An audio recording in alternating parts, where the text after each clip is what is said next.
Good evening to all my viewers. पिछली video में मैंने क्लास 12th के मैथमेटिक्स सिलेबस के बारे में बताया था और उसमें मैंने ये भी बताया था मैट्रिक्स, डिटर्मिनेंट और इन्वर्स फंक्शन की पढ़ाई हो गई है। इसके बाद हम लोग कैलकुलस स्टार्ट करने वाले थे। कैलकुलस क्लास 12th बेसिस पर कैलकुलस में चैप्टर 5, 6, 7, 8 और 9 ये 5 चैप्टर्स पढ़ने हैं और कैलकुलस का जो डिवीज़न है 2 पार्ट में है।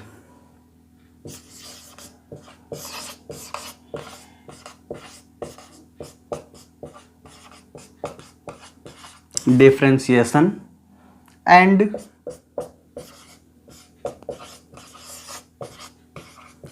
Integration. Differentiation and integration 2 part है। डिफरेंशिएशन में चैप्टर नंबर 5 पढ़ना है और चैप्टर नंबर 6। इंटीग्रेशन इसमें चैप्टर 7 और चैप्टर 8 और चैप्टर 9 डिफरेंशिएशन इंटीग्रेशन दोनों को मिलाकर एक चैप्टर है, चैप्टर नंबर 9। चैप्टर 5 में केवल डिफरेंशिएशन के फॉर्मूला पर सीधे क्वेश्चन को बना देना है, इसमें कुछ खास झंझट नहीं है। चैप्टर 6 जो है इसमें पढ़ना है कि डिफरेंशिएशन पढ़ने से क्या फ़ायदा है, हमें जनरल लाइफ में इसका यूज़ क्या है। इस चैप्टर का नाम ही application of derivatives, that means use of derivatives. Application of derivatives that means use of derivatives, ध्यान दीजिए, that means use of derivatives. हमारे जनरल लाइफ में डिफरेंशिएशन पढ़ने के क्या फ़ायदे हैं, ये चीज़ यहाँ पर पढ़ने को मिलेगा। जैसे एक तालाब है, सपोज करते हैं कि ये हमारा तालाब है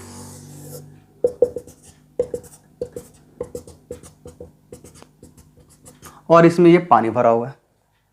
इसमें मैंने एक कंकड़ फेंका। कंकड़ फेंकेंगे तो देखते हैं कि यहाँ पे एक सर्कल बनता है। ये सर्कल धीरे धीरे बढ़ते जाता है और किनारे पर आकर समाप्त हो जाता है। सपोज करते हैं कि 1 सेकंड बाद ये सर्कल इतना बड़ा है, अगले सेकंड बाद इतना बड़ा हुआ, उसके अगले सेकंड बाद इतना बड़ा और उसके अगले सेकंड बाद यहां पर आकर ये समाप्त हो गया। यहां पर ये बढ़ रहा है, इसके बढ़ने का रेशियो क्या है, दर क्या है, कैसे बढ़ रहा है, ये कैलकुलेट करने के लिए हम डिफरेंशिएशन पढ़ते हैं। जैसे सपोज करते हैं हमें 5 केजी चीनी लेना है, तो 5 केजी चीनी लेना है तो दुकानदार को हम कितना पैसा देंगे उसके लिए पहले रेट की जानकारी होनी जरूरी है। 1 केजी चीनी का भाव क्या है, मूल्य क्या है, रेट क्या है, ये जानना जरूरी है। तब हम सीधे बता देंगे 5 केजी चीनी का दाम क्या होगा।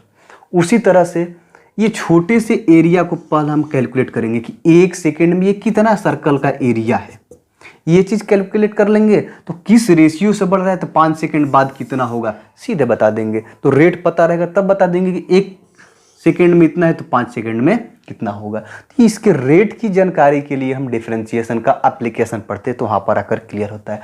और एप्लीकेशन को क्लियर करने के लिए चैप्टर 5 का जो भी फार्मूला है वो वहाँ पर आकर अप्लाई हो जाता है। तो इसमें केवल ये पढ़ाया जाएगा कि फार्मूला कैसे यूज़ करना है और क्या यूज़ है हमारे जनरल लाइफ में इसका, ये चीज़ यहाँ पे चैप्टर 6 में आकर क्लियर होगा। एक चीज़ और, जैसे यदि कोई इंजीनियर है और मकान का नक्शा बनाना चाहता है तो मकान के नक्शे में सबसे बड़ा चीज़ देखना होता है लाइटेड कहाँ से हो, लाइट ज़्यादा कहाँ से मिले, एयर कहाँ से ज़्यादा मिले। तो इन सब के लिए खिड़की उसमें छोड़ी जाती है। तो खिड़की की क्या लेंथ होनी चाहिए, क्या डायमेंशन होना चाहिए, क्या लेंथ, क्या ब्रेथ, ये सब कैलकुलेट करने के लिए एप्लीकेशन ऑफ डेरिवेटिव्स पढ़ते हैं। एरोप्लेन उड़ रहा है, एरोप्लेन उड़ रहा है तो उसका रेशियो क्या है, उड़ने का स्पीड क्या है, ये चीज़ कैलकुलेट करने के लिए डिफरेंशिएशन पढ़ते हैं। यदि किसी से मैंने ये पूछा कि √25 का वैल्यू क्या होगा, तो कुछ बच्चे बताएंगे 5, थोड़े से जो स्टैंडर्ड होंगे वो बताएंगे नहीं सर ±5 होगा। चलो ठीक है, लेकिन मैंने उन्हीं बच्चों से यदि पूछ दिया 25.5 का रूट क्या होगा, तो ये चीज़ कैलकुलेट करने के लिए फिर हमें आना पड़ता है डिफरेंशिएशन के पास। इसका जवाब डिफरेंशिएशन के पास है। जब डिफरेंशिएशन और इसका एप्लीकेशन 2 चीज़ पढ़ लेंगे तब बारी आती है इंटीग्रेशन की। इंटीग्रेशन क्या है? अभी रामायण देख रहा था तो उसमें देखा प्रभु श्री राम और हनुमान, दो आदमी, आदमी नहीं कह सकते, प्रभु श्री राम और ये हनुमान, ये श्री राम जो है बिना हनुमान के चलने वाले नहीं है। उसी तरह डिफरेंशिएशन भी जब जान लेंगे तो उसके बाद ही इंटीग्रेशन हम जान पाएंगे, क्योंकि ये इंटीग्रेशन बिना डिफरेंशिएशन का नहीं चलेगा। इंटीग्रेशन में इसकी हर जगह ज़रूरत है, ये इसके बिना नहीं चलने वाला है। और इंटीग्रेशन में चैप्टर 7 में सेम वही प्रोसेस है कि हम बस इतना ही पढ़ेंगे कि ये इंटीग्रेशन के फार्मूला का यूज कैसे करते हैं, इस पर क्वेश्चन आएगा तो कैसे बनाएंगे। लेकिन हमें पढ़ने से क्या फ़ायदे हैं ये चैप्टर 8 में यहाँ पर आकर क्लियर होगा। जैसे यदि मैंने ये लिखा 4 4 2 2, ये क्या है? तो अपोजिट साइड इक्वल है, और यदि इसका एंगल भी 90 कर दें तो ये एक रेक्टेंगल होगा। और इसका एरिया यदि पूछे कितना होगा तो सीधे 4 × 2 यानी कि 8 हो जाएगा। यदि यही स्क्वायर होता और इसका साइड 4 एंगल 90, तो इसका एरिया लिख देते हम 4 × 4 = 60। यानी कि जब इसका शेप पता हो, इसका एरिया पता हो कि ये फार्मूला से कैलकुलेट होता है, तो सीधे बता देंगे कि इसका एरिया कितना होगा। लेकिन कभी ये आपने गौर किया है कि यदि भारत का नक्शा दे दिया जाए तो उसका एरिया कैसे निकालेंगे? वर्ल्ड मैप दे दे तो उसमें पूरे वर्ल्ड का एरिया कैसे कैलकुलेट किया जाए? तो इन सब का कैलकुलेशन करने के लिए हमें इंटीग्रेशन, एप्लीकेशन ऑफ इंटीग्रेशन के पास आना पड़ता है। तो ये हनुमान जितना युद्ध कर ले, युद्ध करने के बाद ये श्री राम बताएंगे कि हमारी धरती कितनी दूर, हमारा क्षेत्र जो है कितना बड़ा हुआ। तो ये कैलकुलेट करने के लिए इंटीग्रेशन के पास आना पड़ता है। तो ये डिफरेंशिएशन बस ये बताता है कि कैसे सॉल्व करना है, और इंटीग्रेशन ये एरिया कैलकुलेट करता है। ये केवल रेशियो बताता है और ये पूरा एरिया। ये रेशियो बताता है किस स्पीड से बढ़ रहा है, कैसे चेंज हो रहा है, और इंटीग्रेशन ये बताता है कि हमारा एरिया कितने दूर का हुआ, कितने दूर में एरिया है ये। जैसे यहाँ पर ये स्टेप दे दिए सर्कल, और इसका एरिया रेडियस 7 दिए हैं, तो इसका एरिया लिख देंगे 2πr², यानी कि 7 × 7। ये कैंसिल, यानी कि हो जाएगा 2 × 4, 7 × 14 15, यानी कि 308, 308 स्क्वायर यूनिट हो जाएगा ये। लेकिन यदि इसी शेप में थोड़ा सा चेंजिंग कर दिए और इस तरह का शेप कर दिए, तो इसका एरिया यदि लिखना होगा तो फिर बहुत कठिनाई है। इसका एरिया कैलकुलेट करने के लिए इंटीग्रेशन, एप्लीकेशन ऑफ इंटीग्रेशन पढ़ना पड़ता है। तो एप्लीकेशन ऑफ इंटीग्रेशन पढ़ने से पहले हमें ये चैप्टर 7 इसका फार्मूला क्लियर करना होगा। जब ये दोनों पढ़ लेंगे, इंटीग्रेशन एंड डिफरेंशिएशन, तो हमारे पास ये एक चैप्टर बचेगा 9। चैप्टर 9 में क्या पढ़ना है? तो उस चैप्टर का नाम है डिफरेंशियल इक्वेशन। यानी कि उस चैप्टर में यदि कोई इक्वेशन दिया गया है तो उसको चेंज कर देना है डिफरेंशिएशन में, और कोई डिफरेंशिएशन दिया गया है तो उसको जनरल इक्वेशन में चेंज कर देना है। तो जनरल इक्वेशन को डिफरेंशियल इक्वेशन में चेंज करने के लिए डिफरेंशिएट कर देते हैं, और यदि डिफरेंशियल इक्वेशन दिया गया है तो उसको जनरल इक्वेशन में चेंज करने के लिए इंटीग्रेट करना पड़ता है। तो वहाँ पर जब ये दोनों चैप्टर क्लियर होगा तभी चैप्टर 9 क्लियर कर पाएंगे। तो ये हमारा कैलकुलस क्लास 12 का सिलेबस है। आज हम लोग स्टार्ट करेंगे डिफरेंशिएशन से। किसी को नोट करना हो तो नोट भी कर सकता है, नोट करने लायक उसमें कुछ खास नहीं है, बस ये तो केवल इसका डिस्क्रिप्शन था, भूमिका थी कि ये डिफरेंशिएशन और इंटीग्रेशन है क्या, इसको पढ़ने से क्या फ़ायदा है, क्यों पढ़ते हैं।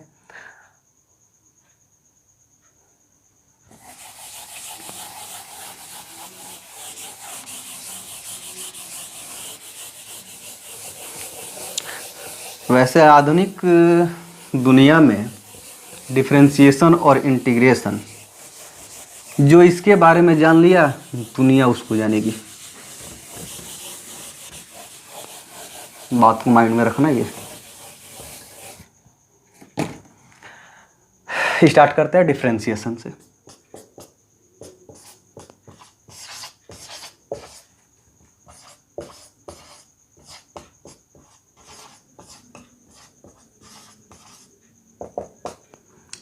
डिफरेंशिएशन, वैसे इसका कोई डेफिनेशन नहीं है डिफरेंशिएशन का। इसकी कुछ प्रॉपर्टीज हैं, यूज है, उसी के बारे में बताएंगे थोड़ा सा। फिजिक्स में भी जैसे चलते हैं, चार्ज, व्हाट इज चार्ज? कोई बता सकता है इसका डेफिनेशन? किसी के पास इसका डेफिनेशन नहीं है। इसका डेफिनेशन लिखने के लिए बस इसकी लोग प्रॉपर्टीज का यूज करते हैं। एक्चुअली चार्ज का डेफिनेशन नहीं है, बस इतना कह सकते हैं चार्ज ये fundamental properties of matter. Charge एक गुण है, वैसा गुण, किसी भी पदार्थ का वैसा गुण जिससे उसमें इलेक्ट्रॉन स्थानांतरित करते हो, उसे चार्ज कहते हैं। ये बस एक प्रॉपर्टीज है और कुछ नहीं। ठोस, सॉलिड, यदि किसी से सॉलिड के बारे में पूछा जाए तो वो बोलता है कि जिसका आकार और आकृति निश्चित हो वो ठोस है। ये इसका डेफिनेशन नहीं है, वो उसका प्रॉपर्टीज है। उसी तरह से डिफरेंशिएशन का भी डेफिनेशन नहीं है। इसकी कुछ प्रॉपर्टीज हैं, इसका कुछ यूज है, उसी के बारे में हम जिक्र कर देंगे, लेकिन एक्चुअली इसका कोई डेफिनेशन नहीं है। इंग्लिश मीडियम के लिए डिफरेंशिएशन नोट कर लीजिए, डिफरेंशिएशन लिख कर दीजिए और इसका डेफिनेशन नोट कीजिए। A branch of mathematics in which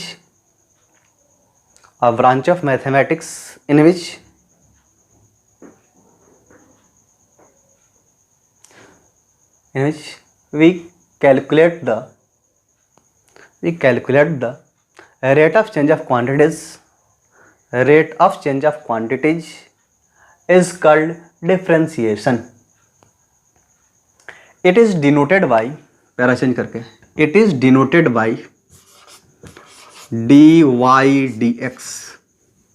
लिखा गया है dy by dx, लेकिन पढ़ना है read as dy dx, otherwise d dx of y। इसको कैसे पढ़ेंगे?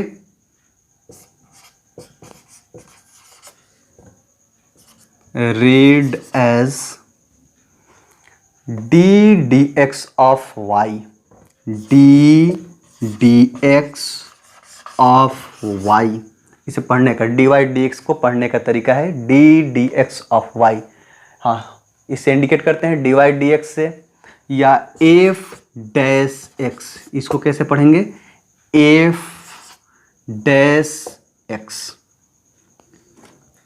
इसको रीड करने का लिए f डैश x, या इसे y डैश या y1, 1 2 3 4 तरीके से डिफरेंशिएशन को इंडिकेट कर सकते हैं, डिनोट कर सकते हैं। Differentiation is denoted as dy dx f dash x y1 y dash y1। dy dx को एक और तरीके से पढ़ते हैं d dx ऑफ y। ये बहुत यूज होता है, d dx of y। Hindi medium के लिए डिफरेंशिएशन का हिंदी होता है अवकलन।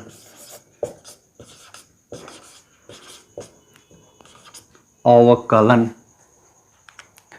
गणित की वह शाखा, डैश तक लिखिए इसमें, गणित की वह शाखा जिसके अंतर्गत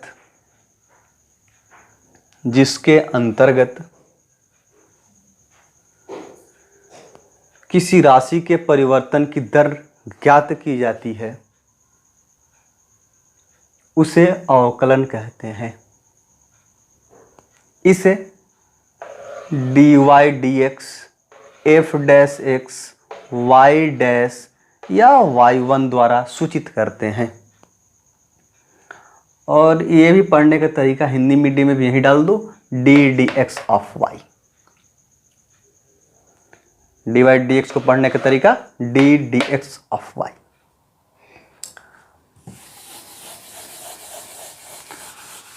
तो पहले हम चैप्टर 5 स्टार्ट करेंगे। चैप्टर 5 का नाम है कंटिन्यूटी एंड डिफरेंटिबिलिटी। कंटिन्यूटी पढ़ा दिए हैं, केवल हम डिफरेंशिएशन के बारे में ही स्टार्ट करेंगे। डिफरेंटिबिलिटी, डिफरेंशिएशन। डिफरेंशिएशन का फॉर्मूला डिफिनेशन बता दिए, थोड़ी देर पहले बताए थे कि चैप्टर 5 में केवल फार्मूला पर क्वेश्चन को सॉल्व कर देना है, सेट कर देना है। मैथ का 2 पार्ट होता है, applied mathematics and pure mathematics. Pure mathematics में हर जगह फार्मूला चेंज होते रहता है, लेकिन अप्लाइड मैथमेटिक्स में सीधे फार्मूला पर लाकर क्वेश्चन को सॉल्व कर देना होता है। तो ये जो कैलकुलस है अप्लाइड मैथमेटिक्स का पार्ट है। कैलकुलस में दोनों पार्ट आ जाता है, अप्लाइड नहीं, दोनों आ जाता है। चैप्टर 5 और चैप्टर 7 ये अप्लाइड मैथमेटिक्स है, और चैप्टर 6 और 8 ये जो है प्योर मैथमेटिक्स है। इसमें हमेशा सब कुछ चेंज होने वाला है, सब कुछ चेंज होते रहता है। तो हम लोग पहले चैप्टर 5 पढ़ेंगे। चैप्टर 5 जो है ये अप्लाइड मैथमेटिक्स का पार्ट है, इसलिए यहाँ पर हमें इसको बनाने से पहले इसका फॉर्मूला लिखना जरूरी है। फॉर्मूला के कुछ टाइप्स हैं। टाइप 1,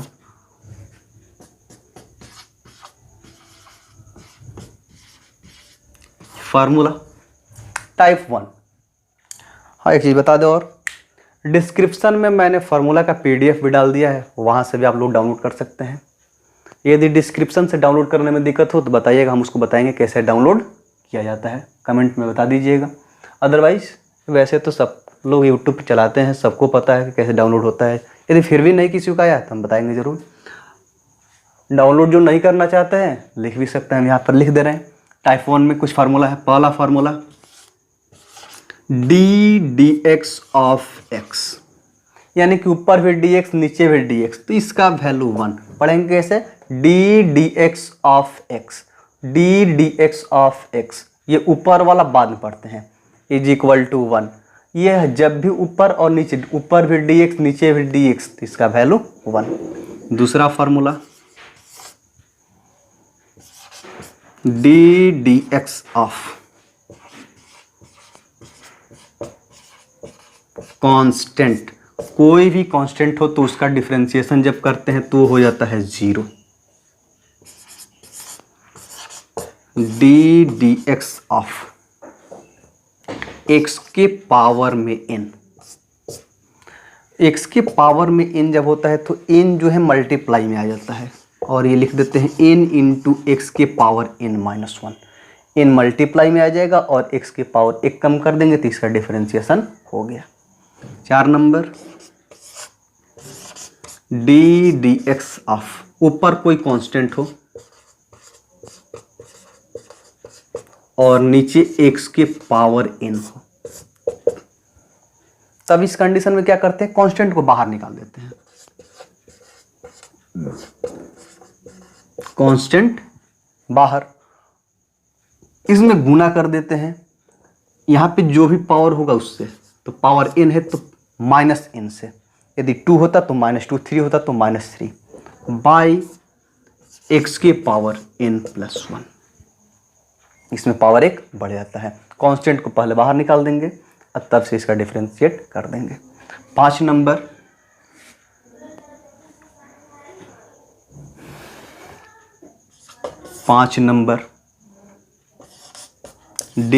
dx ऑफ कोई भी कांस्टेंट, जैसे c लिख दिए और यहां पर लिख दिए fx, तो c जो कांस्टेंट है बाहर निकल जाता है और डिफरेंशिएशन में केवल यहां पर लिख देते हैं हम dx ऑफ fx। पहले 5 नोट कीजिए। यदि फार्मूला लिखने में दिक्कत होगा तो PDF आप लोग डाउनलोड कर लीजिएगा। 5 लिख लीजिए, इसमें बहुत सारा फार्मूला है। अभी यह तो केवल टाइप 1 चल रहा है।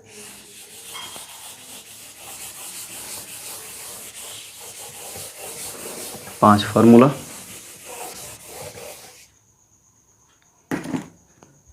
छठा 6 number dx of log x। log x का डिफ्रेंशिएट करना होगा तो ये 1/x, ये हमेशा पढ़ते रहिएगा dx ऑफ log x, ताकि याद ना करना पड़े।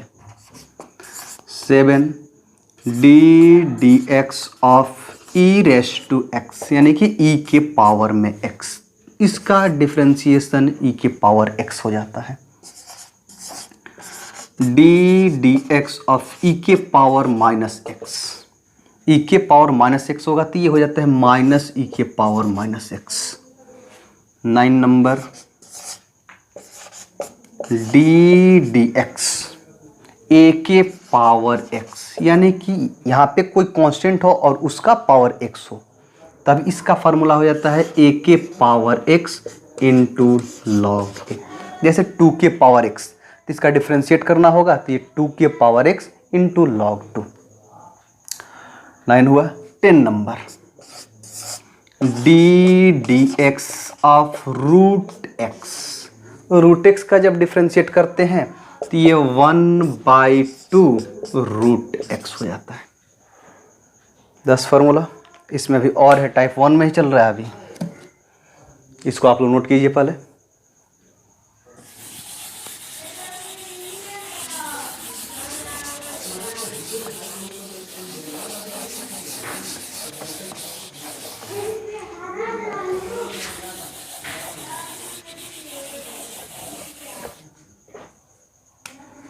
ग्यारह D D X of u plus भी हो तो D D X of u अलग कर देते हैं, प्लस है तो फिर plus D D X of v। जब दो फंक्शन का एक साथ डिफरेंशिएट करना हो, दोनों प्लस में हो, तो दोनों को अलग अलग डिफरेंशिएट करना पड़ता है। 12 number D D X of u minus भी। इसमें भी D D X of u अलग कर देंगे, प्लस था तब प्लस लिखे थे, इस बार माइनस हो गया तो minus D D X of भी। 13 number D D X of u into भी।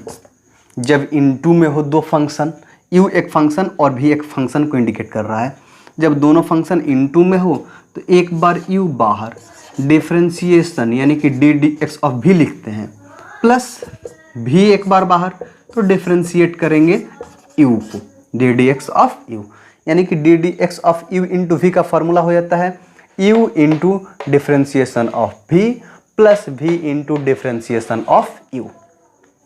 और 14 D D X of u by v।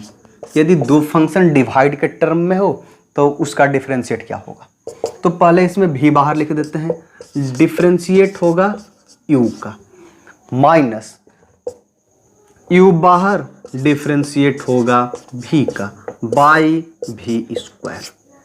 ये टाइप 1 का 14 टोटल फार्मूला है, इसको पहले आप नोट कीजिए। तब आते हैं टाइप 2 में।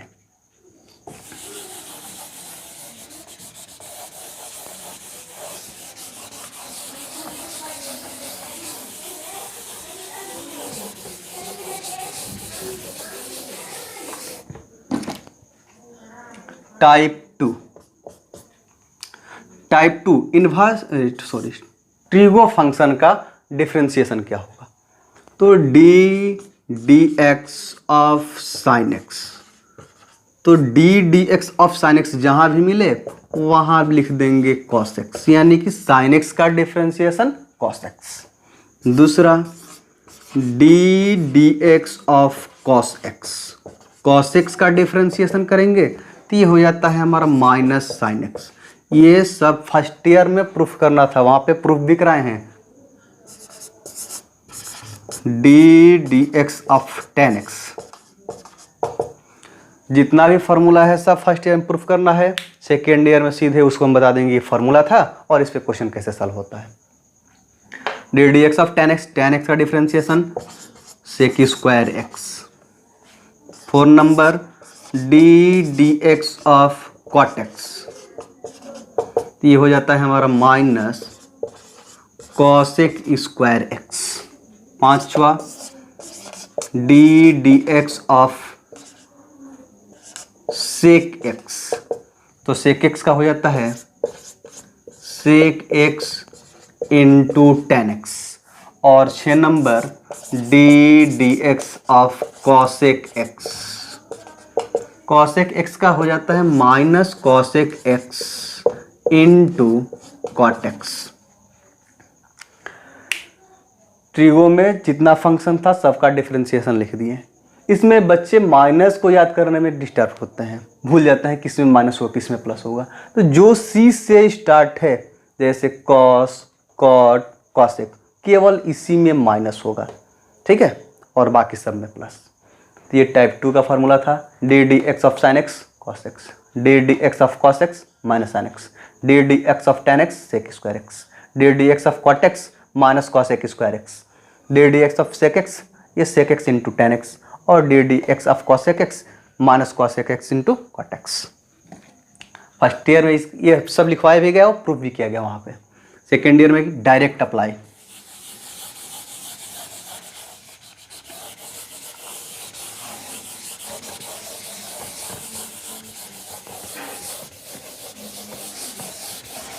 और लास्ट टाइप नंबर 3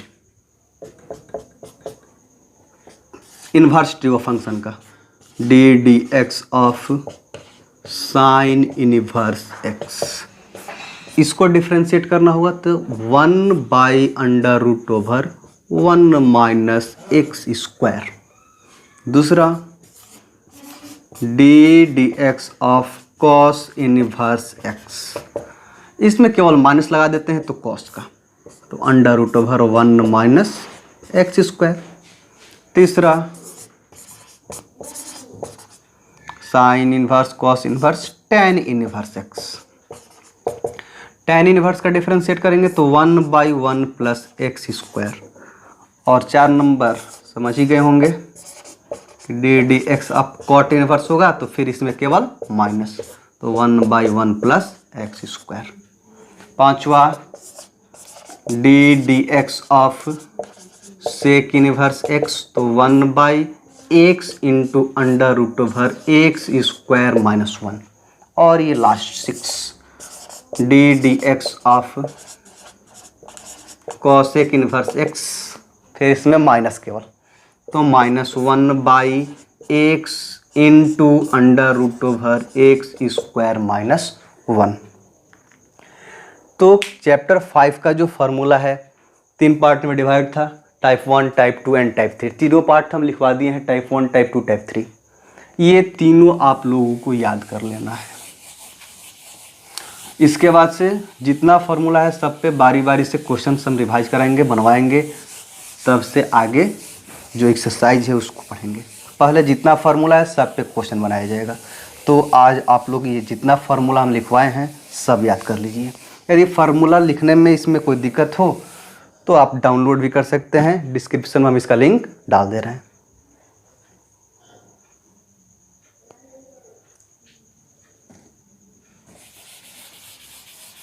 तो चैप्टर 5 केवल फार्मूला बेस पर है। ये फार्मूला आप याद कर लीजिए, पूरा आपका चैप्टर 5 कंप्लीट हो जाएगा। हाँ, और भी कुछ फार्मूला मिलेंगे लेकिन बेसिक फार्मूला इतना ही था, इतना पहले याद करना होगा, उसके बाद ही आगे की पढ़ाई स्टार्ट होगी। तो पहले बस इतना फार्मूला याद कीजिए, तब से जितना फार्मूला है सब पे बारी बारी से क्वेश्चन हम बनवाते चलेंगे और उसको क्लियर कराने के बाद से चैप्टर स्टार्ट करेंगे।